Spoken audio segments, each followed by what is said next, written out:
Bienvenue à tous à cette deuxième table ronde qui durera à peu près 1h30. Je me présente, je suis Anne-Caroline Claus-Verdreau, donc je suis médecin de santé publique et je suis responsable de l'Observatoire à l'espace éthique Île-de-France. Alors, la thématique de cette table ronde que j'ai le plaisir d'animer concerne la question des stratégies individuelles d'adaptation face aux risques épidémiques de la Covid. Alors, avant de présenter nos 4 intervenants que je remercie beaucoup d'avoir accepté de participer à cet échange. Donc, avant de les présenter, juste quelques mots rapides pour introduire notre réflexion. Alors, pour commencer, j'aimerais vous citer un extrait d'un article qui est paru dans Le Monde fin décembre, le 19 décembre dernier. L'article s'intitule « Réveillon de Noël sous Covid-19, dure négociation dans les familles ». Alors, l'article parle de la cellule familiale au sein de laquelle ses membres sont souvent divisés sur les mesures préventives à adopter ou pas, et évidemment, a fortiori à l'occasion des fêtes et des retrouvailles. Alors, je cite un extrait de cet article. Pour cette étudiante nantaise, il était évident que tout le monde allait porter un masque. Ses 2 frères et sa sœur sont sur la même ligne. Mais, dit-elle, ma mère, ma cousine et ma tante veulent vivre à tout prix, fêter Noël sans masque, car ma grand-mère le souhaite. C'est trop dur pour elle de nous voir avec.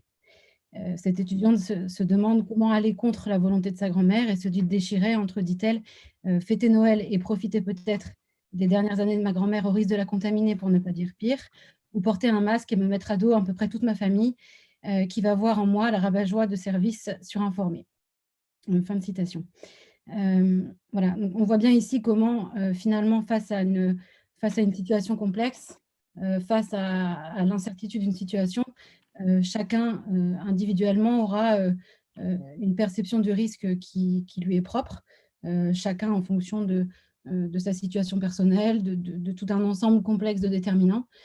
Chacun finalement va arbitrer, effectuer des compromis. Chacun va calculer, évaluer les risques qu'il est prêt à prendre ou non. Et donc, on voit bien que finalement, si la pandémie est certes un phénomène collectif qui impacte tout le monde, eh bien, le vécu expérientiel sera, lui, extrêmement variable d'une personne à une autre. Et cette perception différenciée du risque, donc, selon les personnes, cette perception différenciée peut être influencée par tout un tas de facteurs. Et chacun de nos 4 intervenants, chacun parlant depuis son expertise, pourra certainement nous en dire un mot.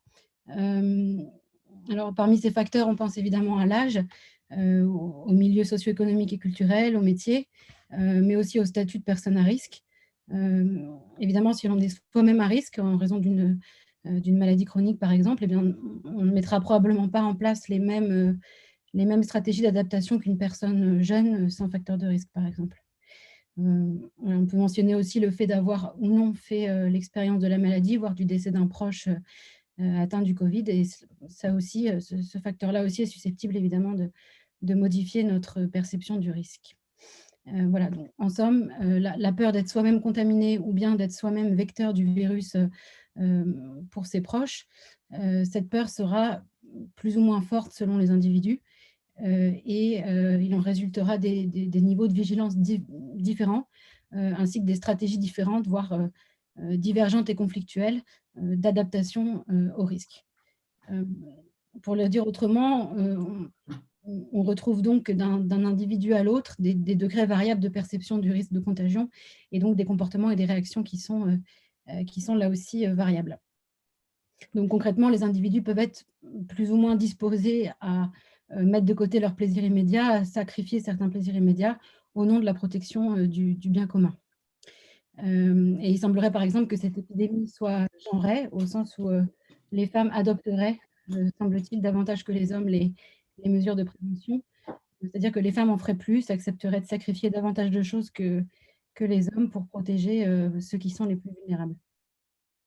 Mais quoi qu'il en soit, face à cette situation inédite, chacun Chacun finalement est amené à réaliser, disons, un arbitrage intime, à examiner quelles valeurs sont importantes pour lui et puis voilà, quelles valeurs devront guider ou venir justifier ses actions et ses décisions. Euh, et bien souvent, compte tenu de ces circonstances tout à fait inédites, eh bien, chacun sera amené à, disons, repondérer ses valeurs les unes par rapport aux autres, donc à repondérer différemment les différentes valeurs auxquelles il tient. Alors, pour aller un peu plus loin, je cite un médecin que vous connaissez peut-être qui s'appelle Rudolf Virchow. Donc, c'est un médecin et un homme politique allemand qui est décédé au début du XXe siècle et qui disait, je cite, une pandémie est un problème social avec quelques aspects médicaux. Une pandémie est un problème social avec quelques aspects médicaux. Parce qu'effectivement, une maladie contagieuse comme la Covid eh bien, vient modifier notre rapport à l'autre. Quelqu'un qui se retrouve atteint du Covid n'est pas seulement une victime du virus, mais il devient en même temps une menace pour les autres. Donc on voit bien comment le fait que chacun d'entre nous devienne en quelque sorte des êtres, disons, hybrides, c'est-à-dire soit possiblement une victime et en même temps potentiellement une menace pour l'autre, eh bien tout cela va inévitablement venir bouleverser notre rapport à l'autre. Donc voilà, pour résumer sur ce point, la peur de contaminer ou d'être contaminé bouleverse notre rapport à l'autre. Et à ce propos, il est intéressant de noter que l'étymologie du mot contagion signifie toucher avec.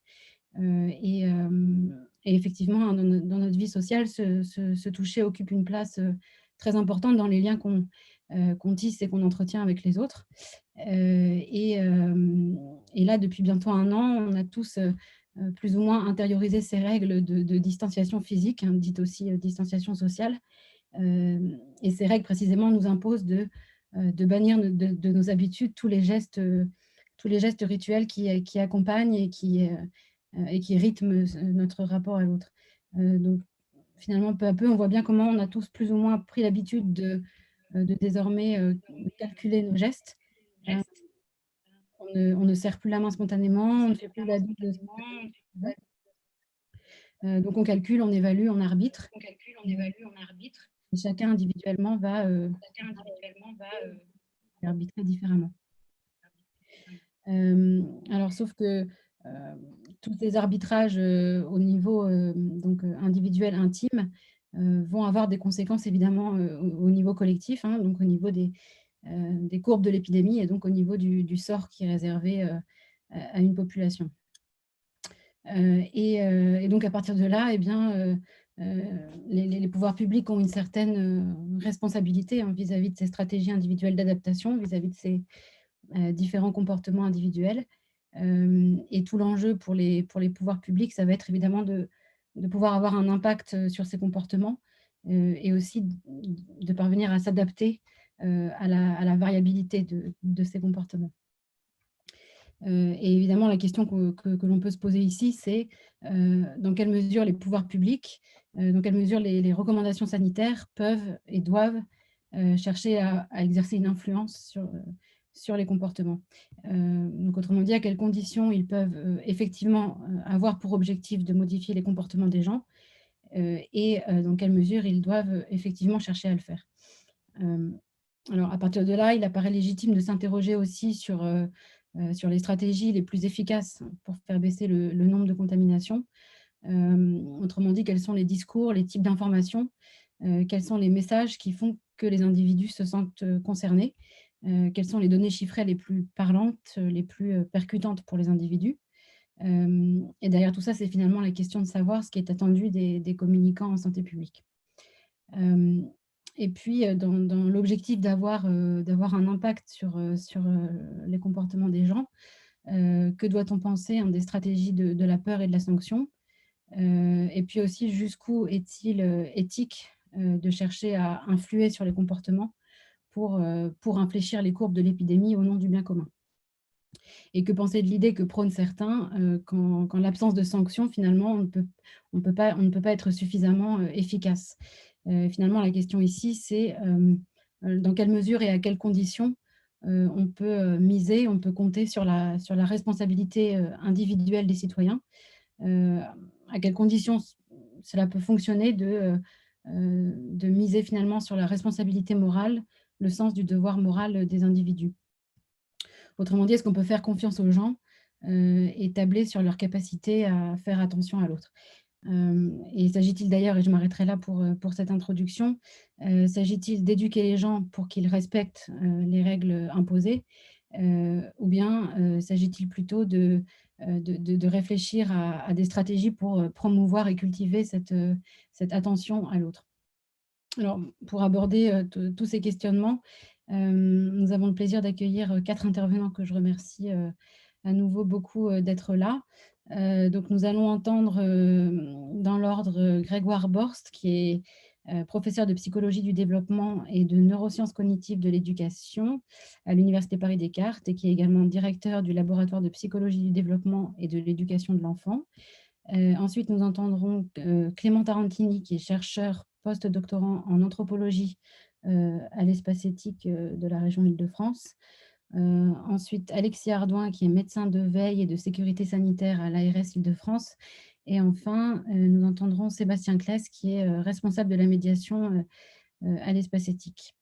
Voilà, donc pour commencer, Grégoire Borst, je vous laisse la parole.